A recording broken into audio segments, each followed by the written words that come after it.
पूजतार्य उत्तुङ्गरत्नमकुटोत्तमलोकदायम् भूत्वादिलोकगत सर्वजनैः प्रपूज्य स्वामी प्रभो श्री अय्यप्प सुप्रभातम्। ऋष्यादिसिद्धगणपूजितपादपीठ रूकारमन्त्रघटितैर्मनुविस्कुतार्य लक्ष्मी प्रधाननिरताखिललोकवन्द्य स्वामी प्रभो श्री अय्यप्प सुप्रभातम्। लावण्यपूर्णसुतनो निखिलार्थदायिन् येनालवङ्गघनसारविलीपिताङ्ग ऐश्वर्यदायक विभो परमेश सूनो स्वामिन् प्रभो श्री अय्यप्प सुप्रभातम्। ओङ्काररूप नटरक्षणबद्ध दीक्षा औन्नत्यदायक गणेश गुहादिसेव्या अम्भोज बिल्व तुलसीदल पूज्यमाना स्वामिन् प्रभो श्री अय्यप्प सुप्रभातम्। हस्तोक पुण्य फलदायक झारुमूर्ते कर्पूरदीप परिशोभित भूप्रदेश खट्वाङ्ग खड्ग शृणिपाश गधारिधारिन् स्वामिन् प्रभो श्री अय्यप्प सुप्रभातम्।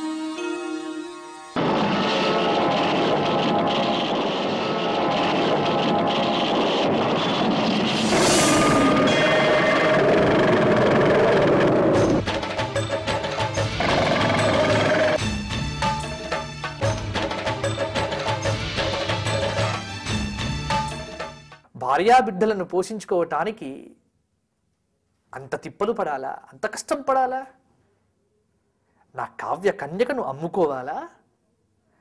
ఆ కావ్య కన్యకను అమ్ముకొని వచ్చినటువంటి పడుపు కూడుతో కాలం గడపాలా? ఎంతటి భావం చూడండి.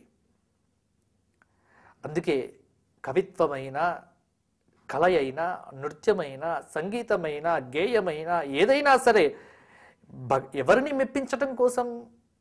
లోకాన్ని మెప్పించటం తరువాత భగవంతుణ్ణి మెప్పించాలి. భగవంతుడి కోసం ఇవన్నీ కూడా వచ్చాయి, అంతేకాని జనం కోసం కాదు. భగవంతుడు మెచ్చాడా, జనము మెచ్చుతారు. భగవంతుడు ఆనందించాడా, జనము ఆనందిస్తారు. కాబట్టి ఆ తన్మయ అవస్థ కలగాలి మన లోపల. సంగీతాన్ని పాడేటప్పుడు ఆ భావం నీలో లేకపోతే ఎదురుగా వింటున్నటువంటి శ్రోతకు రసస్ఫూర్తి కలగదు. నీకు ఆనందం కలగాలి. అందుకే నువ్వు ఆనందం పరుచుకో, అప్పుడు ఎదుటి వ్యక్తి ఆనందపడతాడు. యాదృచ్ఛికమే ఇది.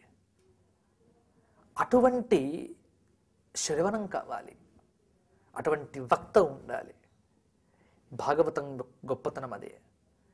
ఎంత గొప్పగా లిఖించినాడు మహానుభావుడంటే, అందుకే ఖ్యాతిగంచిన కవులెందరూ లేరు. కరుణశ్రీ గారు అంటారు, ఖ్యాతిగంచిన కవులు చాలామంది ఉన్నారండి, కానీ పోతన అనగానే ఈ హృదయంలో ఎక్కడో కదలిక మొదలవుతుంది, హృదయం కరుగుతుంది. హృదయాన్ని కరిగింపజేసే కవులు చాలా తక్కువ మంది ఉన్నారు.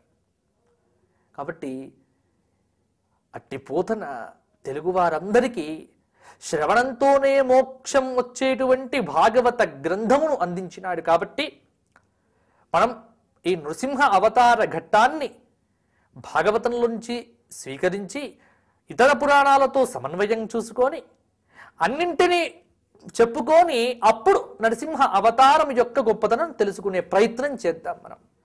అందుకే ఇక్కడ నారసింహుడు రావాలంటే ప్రహ్లాదుడి యొక్క పూర్తి తత్వం మనకు తెలియాలి.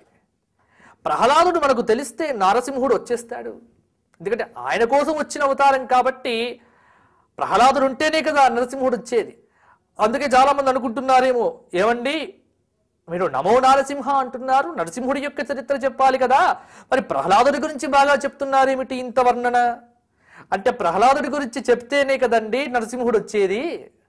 ప్రహ్లాదుడిని పిలవాలి, ఆయన ఉంటేనే కదా నరసింహుడు వచ్చేది. కావున ప్రహ్లాద వరద గోవింద గోవింద. నరసింహాలయంకు వెళ్తే ఇలా ప్రార్థించండి, ప్రహ్లాద వరద అనగానే ఆయన భేష్ అంటాడు. అంతేకాని గోవింద గోవింద అంటే మా నృసింహుడు మామూలే అనుకుంటారు, ప్రతి అవతారంలో పిలిచి చేస్తున్నారు గోవింద గోవింద అని, కొత్త ఏముంది ఊరుకుంటాడు. ప్రహ్లాద వరద అనగానే లేచేస్తాడట స్వామి, అంత గొప్పవాడు. కావున ఇక్కడ ప్రహ్లాదుడు చెప్పినటువంటి మాట శ్రవణ భక్తితో మనం మోక్షాన్ని పొందవచ్చు. అంత జాగ్రత్తగా వినాలి, ఆ వినటంలోనే ఉంది గొప్పతనం.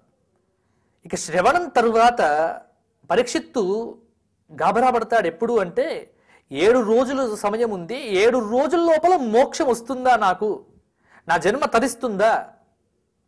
శుకుడు వచ్చి నిలబడగానే అడుగుతాడు, ఏమండి 7 రోజులు 7 రోజులు ఉంది, 7 రోజుల్లో మోక్షం ఎలా వస్తుంది అంటే శుకుడు అంటాడు, ముక్తి కలగటానికి 7 రోజులు ఎందుకయ్యా అన్నాడు.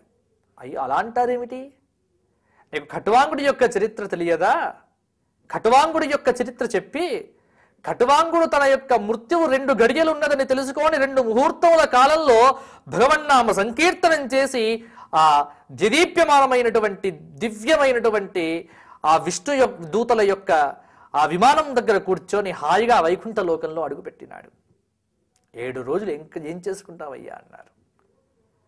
కాబట్టి వినటంతో ముక్తి పరీక్షిత్తుకు కలిగింది, కీర్తించటంతో ముక్తి శుకుడుకు కలిగింది.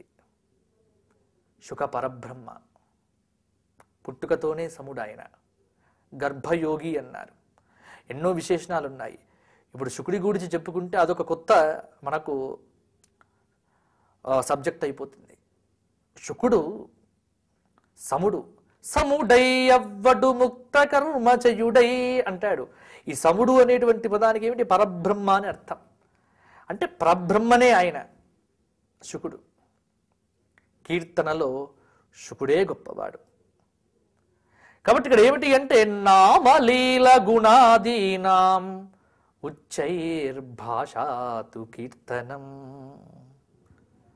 భగవంతుడి యొక్క నామలీలలను మనసారా కీర్తించడమే కీర్తనం. ఉచ్చైస్వరం, గట్టిగా కీర్తించాలి. కానీ జపం చేసేటప్పుడు లోపల జపం, మానసిక జపం గొప్పదన్నారు. కానీ నామ సంకీర్తనం చేసేటప్పుడు మానసిక నామ సంకీర్తనం ఏమీ గొప్పది కాదు. ఉచ్చైస్వరం, గట్టిగా వీలైనంతగా భగవంతుని దగ్గర మనం ఎలుగెత్తి ప్రార్థన చేస్తే వచ్చేస్తాడు. కాబట్టి ఇక్కడ కీర్తన భక్తికి ప్రాధాన్యత ఏమిటి అంటే నారద భక్తి సూత్రాల్లో అంటారు. 37వ సూత్రంలో లోకేపి భగవద్గుణ శ్రవణ కీర్తనాత్, లోకేపి భగవద్గుణ శ్రవణ అన్నాడు. అంటే శ్రవణ భక్తిని అనుసరించే కీర్తన భక్తి. శుకుడు ఎలా కీర్తించాడు, వ్యాసుడి దగ్గర విన్నాడు. గగమామ దదమామ గగమ దదమ గగమ దదమ గమ దమ గమ గసని సగమద ఒక పరి వయ్యారమై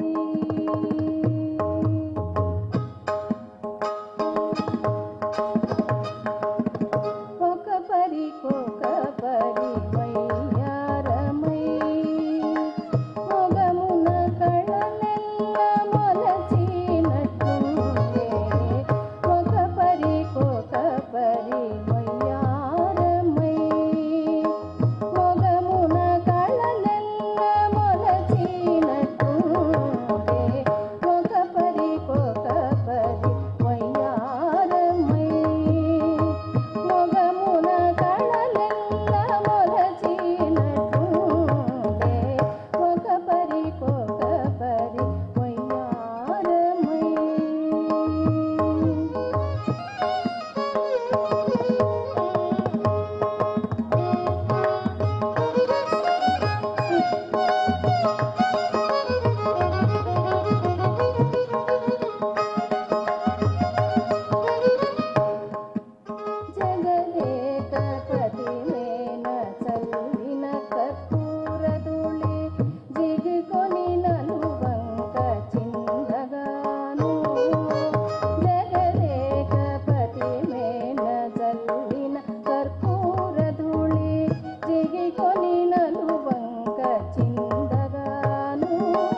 మనం మన జీవితాన్ని ఎలా ఆనందంగా గడపాలి అని ప్రతి వాళ్ళం అనుకుంటూ ఉంటాం. అయితే ఈ అనుకోవడంలో మనకు ఆనందం అనేది ఎవరో ఇస్తారు. వాళ్ళెవరో ఇస్తేనో, లేదంటే ఏదో ఒక వస్తువు వలన మనకు ఆనందం వస్తుంది, లేదంటే ఏదో ఒకటి అచీవ్ చేస్తేనో మనకు ఆనందం వస్తుంది, లేకపోతే రాదు. లేదు అనుకుంటే మనకు ఆనందం పోవడానికి కూడా, మనకు ఆనందం కలగకపోవడానికి కూడా ఎవరో కారణం అని అనుకుంటూ ఉంటాం. కానీ ఇక్కడ మనం ఆలోచించేది ఏంటంటే, ఏ భావనైనా సరే, ఆనందం కానీ, విషాదం కానీ, బాధ కానీ, ఏదైనా సరే మన లోపల నుంచే వస్తుంది. అంటే మన శరీరంలో, మన యొక్క శక్తి మండలంలో, మన యొక్క చక్రాల్లో వీటి యొక్క భావన శక్తి రూపంలో ఉండడం వల్ల ఆ శక్తి చెడు శక్తిగా, నకారాత్మకంగా, పాజిటివ్గా ఉంటే మనకు సంతోషంగా ఉంటాము. నెగిటివ్ ఎనర్జీ ఉంటే మనకు దాని యొక్క ప్రభావం వల్ల మనకు ఆ బాధ కానీ, విషాదం కానీ మనం భావన చేస్తూ ఉంటాము. మనం చాలామందిని చూస్తూ ఉంటాము, వాళ్ళు మేము చాలా డిప్రెషన్లో ఉన్నామండి అంటారు. డిప్రెషన్ కారణం ఏంటండి అంటే, ఏమీ లేదు, నాకు అన్నీ ఉన్నాయండి, ఇల్లు బాగానే ఉంది, భర్త బాగానే ఉన్నారు, పిల్లలు బాగానే ఉన్నారు, సెటిల్ అయిపోయారు, నేను ఖాళీగా ఇంట్లో కూర్చుని చాలా డిప్రెసివ్గా ఉన్నాను. అలాగే ఎంతోమంది పురుషులు కూడాను వాళ్ళకి జీవితంలో అన్నీ ఉంటాయి, మంచి పొజిషన్లో ఉంటారు, చక్కగా బోల్ డబ్బులు ఉంటాయి, అన్నీ ఉంటాయి. కానీ ఏదో తెలియని ఒక ఆ భావన, డిప్రెషన్ అనేది, ఆ మానసిక ఒత్తిడి వల్ల వచ్చే ఆ డిప్రెషన్ని ఎలా తట్టుకోవాలో వీళ్ళకి తెలియక ఇబ్బంది పడుతూ ఉంటారు. అంటే ఇప్పుడు మనం ఏంటి, మనల్ని మనం అర్థం చేసుకోవడం అనే ఒక విషయం మనం అర్థం చేసుకుంటే, ఎక్కడ నుంచి బాధ వస్తుంది, ఎక్కడి నుంచి మనకు ఆ విషాదానికి సంబంధించినది ఏ అడ్డంకి మనలో ఇబ్బంది కలిగించి సంతోషాన్ని బయటికి రాకుండా చేస్తుంది అనేది మనము అర్థం చేసుకోవాలి. అప్పుడు దీన్ని అర్థం చేసుకుంటే మనం ఎలా సంతోషంగా ఉండగలమో, ఎలా ఆనంద జీవితానికి గడపగలమో అర్థమవుతుంది. ఇక్కడ మనం ఏం చేద్దామంటే, ఈ ఆనంద జీవితాన్ని మనం గడపాలి అంటే, మనం ఆనందంగా ఉండాలి అంటే, మన యొక్క ఎనర్జీ ఫీల్డ్, అంటే మన శరీరం చుట్టూ ఉండే ఆ శక్తి మండలం చాలా చక్కగా, శుభ్రంగా, చెడు శక్తి లేకుండా బాగా ఉండాలి. అంటే ఎలాగా, ఇప్పుడు మనం ప్రతిరోజు ఎంతో తిరుగుతాము, ఎంతో చేసినప్పుడు చెమట పట్టింది, ఇలా మురిగ్గా ఉంది, ఫ్రెష్గా లేదని స్నానం చేస్తాము.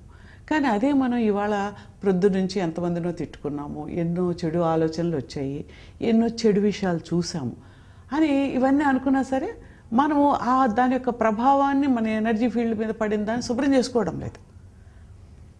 అది శుభ్రం చేసుకోగలిగితే మనలో అది అలా పేరుకుంటూ పోయి కొంతకాలానికి అది డిప్రెషన్ గాను, లేదంటే అది మన శారీరకమైన డిసీజెస్, జబ్బులుగా కూడా వస్తుంది. డయాబెటీస్, బ్లడ్ ప్రెషరు, ఇవన్నీ కూడా ఏంటి, మన యొక్క మానసిక ఒత్తిడి ద్వారానే అవి కొంతకాలానికి మన శరీరం మీద వాటి యొక్క ప్రభావాన్ని చూపించి అవి మనకు జబ్బులుగా బయటకు రావడం అనేది గమనిస్తాను. అంటే ఇక్కడ చూడండి, ఈ మధ్యకాలంలో ఒక ప్రొఫెసర్ ఇమోటో అని ఒక జపనీస్ సైంటిస్టు నీటి మీద ఒక ఎక్స్పెరిమెంట్ చేశాడు.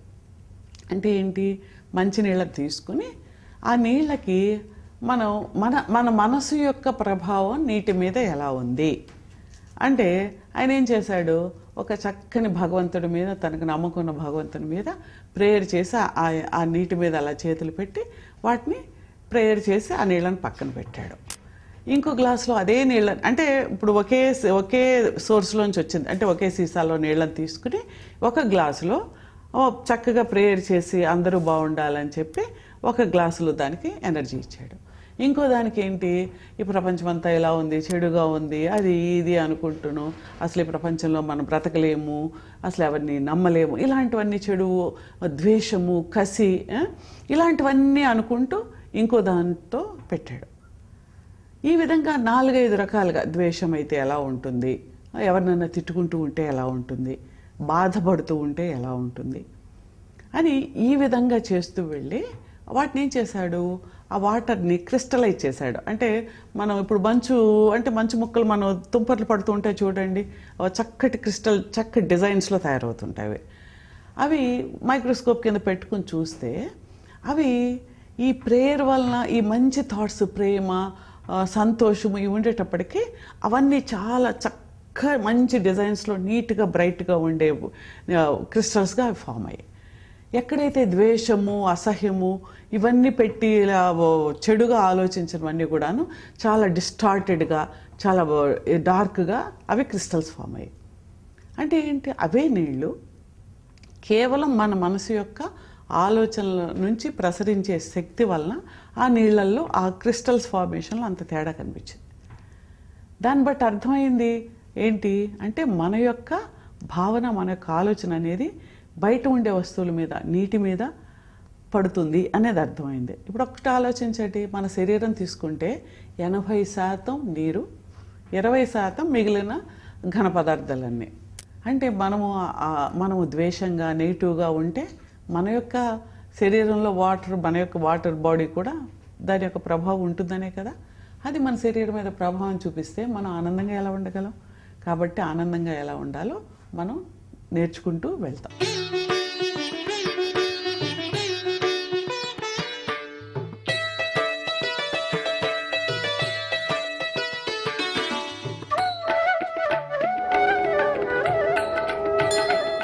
కలియుగ జగన్నివాస లీలా మానుష వేష,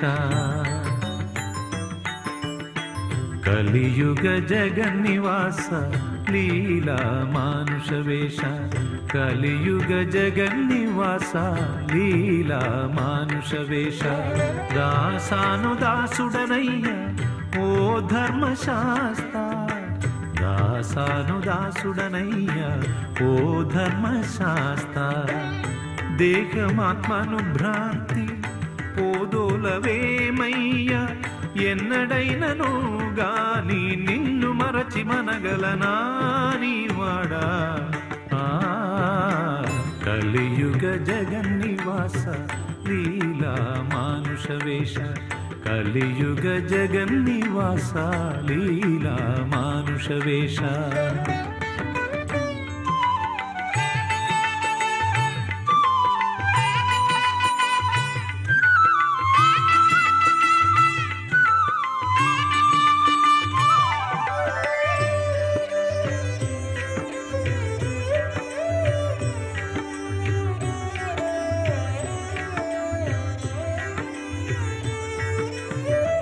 పంచభూత పంజరంలో బంధితమై దారి లేక ఉంది నా జీవాత్మ, నిన్ను చేర ఉత్సుకతో పరమాత్మ సన్నిధానం కోరుతోంది.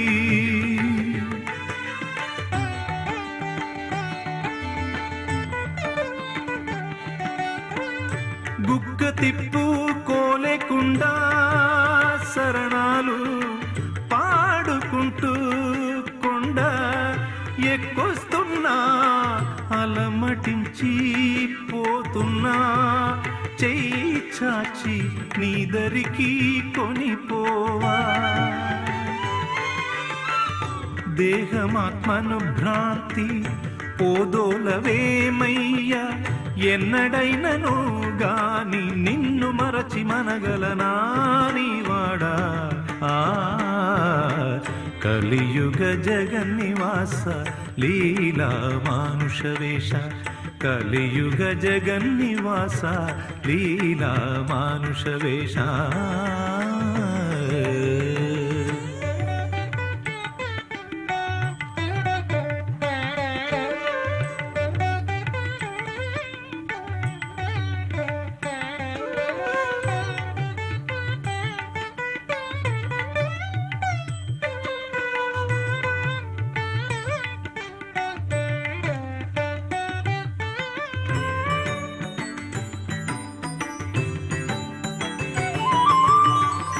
అష్టాదశ సోపానాలే నిచ్చనగా భూమి నుంచి దివికెక్కించే పటు సాధనలు, 18 గుణములను స్వాధీనం చేసుకుని నిన్ను కాంచి,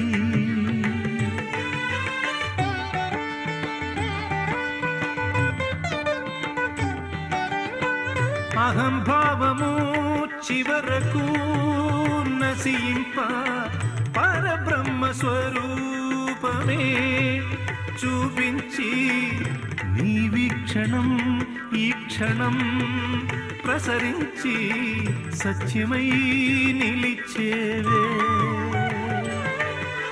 కామం క్రోధం లోభం మోహం మదం మాత్సర్యమారు భువిని నిప్పు గాలి నింగి పంచభూతములు 5 తమోరజోగుణం సత్వం విద్య అవిద్య ఇవియు 5 ధర్మము సత్యము సోపానాలు 18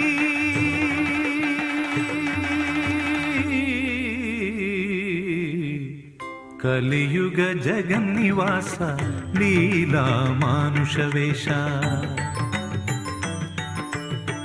కలియుగ జగన్నివాస లీలా మానుష వేష.